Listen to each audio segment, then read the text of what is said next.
I've spent the last few months tearing up local trails and commuting through some pretty nasty weather to figure out which of these high-power bikes actually holds up. It's easy to get lost in all the crazy specs online, so I went ahead and tested the 5 most popular mid-drive and dual-motor rigs to see which one is actually worth your cash. Product number 1.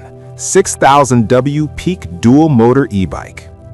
When I first hopped on this bike, the sheer size of those 24-inch fat tires made it feel more like a tank than a bicycle.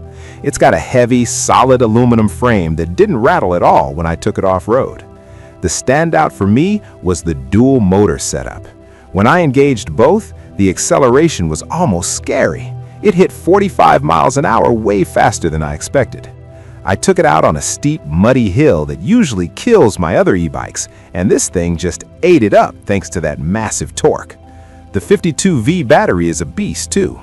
I did a 40-mile round trip and still had plenty of bars left. If you're someone who wants raw speed and needs to climb literal mountains without breaking a sweat, this is the powerhouse you want in your garage. Product number 2, Escute Electric Dirt Bike. This one feels a bit different. It's styled more like a slim dirt bike, and the first thing I noticed was how balanced the mid-drive motor makes the whole frame feel. It doesn't feel back-heavy like a hub motor bike. I was really impressed with the nitrogen-filled shocks. I spent a solid 3 hours hitting bumpy trails, and the suspension didn't get mushy or lose its bounce even after it heated up. It tops out around 38 miles per hour, which feels plenty fast when you're navigating tight woods. The staggered wheel sizes, 14 inches in the front and 12 in the back, made it super easy to flick around corners. It's a bit smaller than a full-size mountain bike, so if you're a teen or a smaller adult looking for something agile for trail riding, this is a fantastic pick. Product number 3. Sky Apex 50 AWD Dual Motor. The Apex 50 feels like a premium utility machine. Holding the handlebars, you can tell the full suspension system is built for comfort.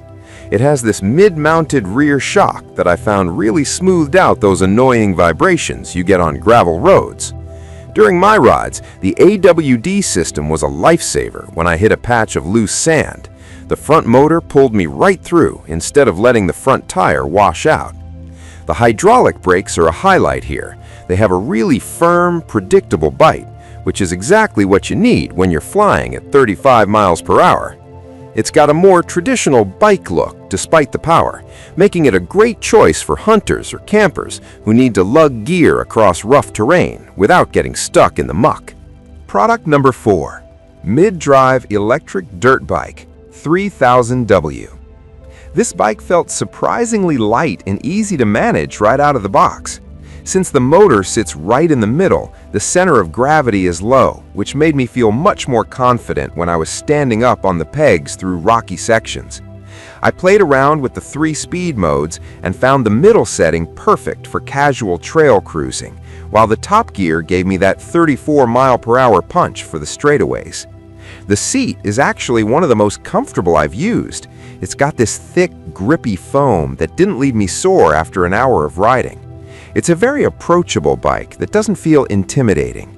If you're just getting into electric dirt biking and want something reliable and easy to handle, this is the entry point I'd recommend. Product number 5, Q'Range X1 Spark. The X1 Spark is a total animal. The moment I twisted the throttle in turbo mode, the 283 Newton meters of torque nearly pulled the bike out from under me. It's incredibly punchy. The build quality feels professional, especially the 60-volt battery system, which gives it a much higher ceiling for performance than the 48-volt models.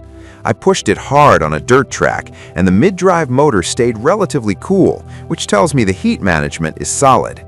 With a 50-mile-per-hour top speed, this isn't a toy, it's a serious machine. I loved the digital display. It's bright and actually easy to read in direct sunlight. If you have a bit more experience and you're looking for the maximum thrill and highest speed possible in this category, the X1 Spark is definitely the winner. Hopefully that helps you narrow down which of these beasts is right for your riding style. Everyone's looking for something a bit different, whether it's raw torque or better handling. I've put the links to all 5 of these in the description below so you can check the latest prices. Drop a comment and let me know which one you're leaning toward.